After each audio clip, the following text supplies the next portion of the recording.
மக்களே உஷார். இனி ரேஷன் கடைக்கே போக வேண்டாமா? வரிசையிலே நிற்க வேண்டாமா? அரசாங்கம் கொடுக்குற அரிசி பருப்புக்கு பதிலாக இனி நேரடியாக உங்கள் வங்கி கணக்குக்கே பணம் வரப்போகுதுன்னு சொன்னால் நம்புவீங்களா? அட ஆமாங்க, மத்திய அரசு கையில் எடுத்திருக்கோம் இந்த மிகப்பெரிய மாற்றம் ரேஷன் கார்டு வச்சுருக்க கோடிக்கணக்கான மக்களோட வாழ்க்கையில் விளையாட போகுது. இது ஏழை மக்களுக்கு கிடைச்ச வரப்பிரசாதமா இல்லை அரசாங்கம் நமக்கு வைக்க போகிற பெரிய ஆப்பா? ஒரு பக்கம் இனி ரேஷன் அரிசி வாங்க வேண்டாம், காசு வந்தால் நல்ல அரிசி வாங்கலாம்னு ஒரு குரூப் சந்தோஷப்படுது. இன்னொரு பக்கம் ஐயோ என் புருஷன் கையில் காசு கிடைச்சா அது டாஸ்மாக்கு தானே போகும், வீட்டில் உலை குதிக்குமான்னு குடும்ப தலைவிகள் கதறாங்க. உண்மையில் என்ன நடக்க போகுது? இந்த பணம் யாருக்கு கிடைக்கும், யாருக்கு கிடைக்காது? இந்த வீடியோவோட கடைசி 2 நிமிஷத்தில் இதில் இருக்கிற ஒரு பெரிய ஆபத்தை பற்றி சொல்லியிருக்கேன். அதை தெரிஞ்சிக்காமல் போயிடாதீங்க. வாங்க முழு விவரத்தையும் அலசி ஆராய்வோம். முதல்ல விஷயத்தை தெளிவாக புரிஞ்சுப்போம். இந்தியாவில் இருக்கிற பொது விநியோக திட்டம் உலகத்திலேயே மிகப்பெரிய திட்டங்களில் ஒன்று. கோடிக்கணக்கான ஏழை மக்கள் இன்றைக்கும் ரேஷன் கடையில் போடுற அந்த 5 கிலோ 10 கிலோ அரிசியை நம்பி தான் வாழ்ந்துட்டு இருக்காங்க. குறிப்பாக கொரோனா டைமில் மத்திய அரசோட பிரதான் மந்திரி கரீப் கல்யாண் அன்ன யோஜனா திட்டம் மூலமாக இலவச அரிசி கொடுத்து பல பேரோட பசியை போக்கியிருக்காங்க. ஆனால் இப்போது அரசாங்கத்தோட பார்வை இந்த திட்டத்து மேலே திரும்பி இருக்கு. நாம் இவ்வளவு கோடி ரூபாய் செலவு பண்ணுறோம், ஆனால் அது சரியான ஆளுங்களுக்கு போய் சேருதா அப்படின்னு அரசாங்கம் யோசிக்க ஆரம்பிச்சிருக்காங்க. ஏன் இந்த சந்தேகம்? திடீர்னு ஏன் பொருளுக்கு பதிலாக பணம் அப்படிங்கிற பேச்சு அடிபடுது? அதுக்கு அரசாங்கம் சொல்கிற காரணங்கள் என்னென்ன என்று பார்ப்போமா? நமக்கே கொஞ்சம் ஷாக்காக தான் இருக்குது.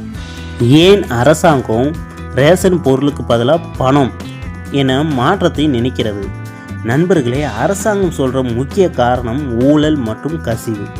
இன்றைக்கி ரேஷன் அரிசி எங்கே போகுதுன்னு உங்களுக்கே தெரியும். எத்தனையோ லாரிகளில் ரேஷன் அரிசி கடத்தப்படுற செய்தியை நம்ம டெய்லி நியூஸில் பார்க்குறோம்.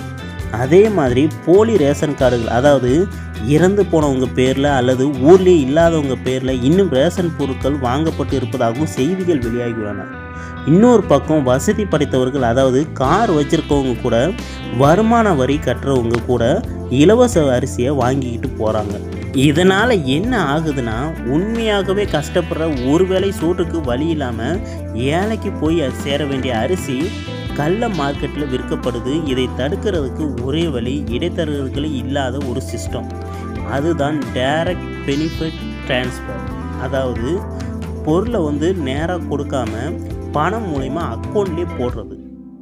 அதை யாரும் திருடவும் முடியாது. இதுதான் அரசாங்கத்தோட மாஸ்டர் பிளான். சரிங்க, இந்த திட்டம் புதிய முறை நம்ம ரேஷன் கடைக்கு வந்தால் என்ன ஆகும்? இதில் 2 வகையான முறைகளை அரசாங்கம் பரிசீலனை பண்ணிட்டு வராங்க. ஒன்று பார்த்திங்கன்னா, நேரடி பணம். கேஸ் சிலிண்டருக்கு எப்படி மானியம் வருதோ அதே மாதிரி மாதம் பிறந்தால் உங்கள் அக்கௌண்ட்டில் ஒரு குறிப்பிட்ட தொகை விழுந்துவிடும். நீங்கள் அதை எடுத்து போய் மளிகை கடையில் உங்களுக்கு பிடிச்ச அரிசியை வாங்கிக்கலாம். 2வது முறை என்னென்னு பார்த்தீங்கன்னா, இ-ரூபி வவுச்சர். இது கொஞ்சம் புதுமையான டெக்னாலஜி. அரசாங்கம் உங்களுக்கு பணமாக தரமாட்டாங்க. உங்கள் மொபைலுக்கு ஒரு QR கோடு அல்லது SMS வரும். இதை வவுச்சர்னு சொல்லலாம். இந்த வவுச்சரை நீங்கள் மளிகை கடையில் காட்டி அரிசி பருப்பு வாங்கிக்கலாம். முக்கியமான விஷயம் என்னென்னா, இந்த வவுச்சரை வச்சு நீங்கள் உணவுப் பொருட்களை மட்டும்தான் வாங்க முடியும். இதை வச்சு வேறு எதையும் வாங்க முடியாதுன்னு சொல்கிறாங்க. இது ஒரு பாதுகாப்பான முறை எனவும் தெரிவிக்கிறாங்க. இதனால் என்ன லாபம்? ரேஷன் கடையில் மணிக்கணக்காக க்யூவில் நிற்க வேண்டாம். அரிசி மக்கி போச்சு, கல் இருக்குன்னு புலம்ப வேண்டாம். உங்களுக்கு பிடித்த பிராண்ட் அரிசியை நீங்களே வெளியே வாங்கிக்கலாம். யாரும் உங்கள் பேரை சொல்லி ஏமாற்ற முடியாது. நீங்களாம் நினைக்கலாம், இதெல்லாம் சும்மா பேச்சுக்கு தான் சொல்கிறாங்க, நடக்கவா போகுது அப்படின்னு. ஆனால் மக்களே, இது ஏற்கனவே நடக்க ஆரம்பிச்சிருச்சு. சண்டிகர், புதுச்சேரி, தாத்ரா மற்றும் நாகர் ஹவேலி போன்ற யூனியன் பிரதேசங்களில் இந்த திட்டம் சோதனை அடிப்படையில் அமலில் இருக்குது. அங்கே இருக்கிற மக்களுக்கு ரேஷன் பொருளுக்கு பதிலாக பணம் அவங்க வங்கி கணக்கில் செலுத்தப்படுது. அங்கே கிடைச்ச ரிசல்ட் என்னென்னா, சிலர் இது ரொம்ப வசதியாக இருக்குது, நாங்கள் நல்ல தரமான அரிசி சாப்பிட்றோம்னு சொல்கிறாங்க. ஆனால் பலரும் விலைவாசி உயர்வுக்கு இந்த பணம் பத்தலைன்னு கம்ப்ளைண்ட் பண்ணுறாங்க. அங்கே கிடைக்கிற ரிப்போர்ட் வச்சு தான் இதை தமிழ்நாடு உட்பட மற்ற மாநிலங்களுக்கும் கொண்டு வரலாமா வேண்டாமான்னு அரசாங்கம் முடிவு பண்ணுவாங்க. இப்போ தான் நம்ம வீடியோவோட முக்கியமான இடத்துக்கு வந்திருக்கோம். இந்த திட்டம் பார்க்குறதுக்கு சூப்பராக தெரிஞ்சாலும் இதில் மறைஞ்சிருக்கிற ஆபத்துக்கள் என்ன, ஏன் சமூக ஆர்வலர்கள் இதை எதிர்க்கிறாங்க? முதல் ஆபத்து என்னன்னு பார்த்தீங்கன்னா மதுபானம். நம்ம ஊர் நிலைமை உங்களுக்கு தெரியும். குடும்ப தலைவரோட வங்கி கணக்கில் பணம் போனால் அது அரிசி கடைக்கு போகுமா இல்லை டாஸ்மார்க்கு போகுமான்னு யாருக்கு தெரியும்? பொருளாக கொடுத்தா அதை வித்தாவது மனைவிங்க சோறு ஆக்குவாங்க. ஆனால் பணமாக கிடைச்சா அது அந்த குடும்பத்தோட பசியை தீர்க்குமாங்கிறது பெரிய கேள்விக்குறி. இரண்டாவது ஆபத்து என்னன்னு பார்த்தீங்கன்னா விலைவாசி உயர்வு. அரசாங்கம் மாதம் 1000 ரூபா கொடுக்குறாங்கன்னு வச்சுப்போம். ஆனால் வெளியே மார்க்கெட்டில் அரிசி விலை திடீர்னு ஏறினா என்ன பண்ணுறது? ரேஷன் கடையில் விலை ஏறாது, ஆனால் தனியார் கடையில் விலை ஏறிக்கிட்டே தான் இருக்கும். அப்போது அரசாங்கம் கொடுக்குற காசு யானை பசிக்கு சோளப்பொறி மாதிரி ஆகிவிடும். மூன்றாவது பார்த்திங்கன்னா ரேஷன் கடைகள் மூடல். எல்லாரும் வெளியே வாங்க ஆரம்பிச்சிட்டாங்கன்னா காலப்போக்கில் ரேஷன் கடைகள் இல்லாமல் போயிடும். நாளைக்கு ஏதாவது அவசர காலம் பஞ்சம் வந்தால் அரசாங்கத்தால் டக்குன்னு உணவுப் பொருட்களை விநியோகம் பண்ண முடியாமல் போகலாம். உணவு பாதுகாப்பு கேள்விக்குறியாகிவிடும். யோசித்து பாருங்க மக்களே. ஊழலை ஒழிக்கணும், கள்ள சந்தையை தடுக்கணும், அதில் மாற்று கருத்து இல்லை.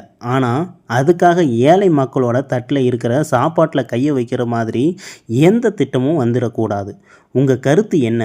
பழைய முறைப்படி ரேஷன் பொருட்கள் வீட்டுக்கு வந்தால் போதுமா, இல்லை வங்கி கணக்கில் பணம் போடுறது தான் பெஸ்ட்டா?